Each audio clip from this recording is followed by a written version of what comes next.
që në lashtësi, nga shpirti i popullit kanë bëruar gjithë një këngë, tinguj e melodi. Me veglën më të hershme muzikore, me buzët, me troket e gurta, me një gjethe apo një bri, populli ka imituar diçka nga natyra, ka sjell ehon e jetës të historisë.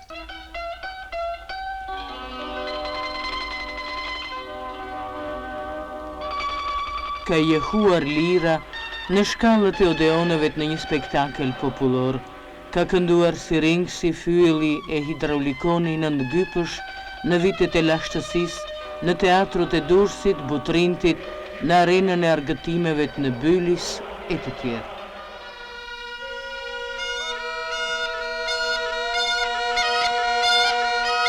Fyejt, shokët e pandar të barimve, që të mahnisin me improvizimet e tyre lirike, i gjenë në përgjithë Shqipërinë në tipe të ndryshme. Të dëgjuar në melodit popullore janë edhe kavallët e Gramshit që sjellin ehon e jetës baritore plot variacioni. Ja dhe cyrlja dyjare, apo fyelli i dyfisht, ku njeri ja merr dhe tjetri ja kthen, një lloj si në këngët polifonike, ndjepi saj e shlabëria.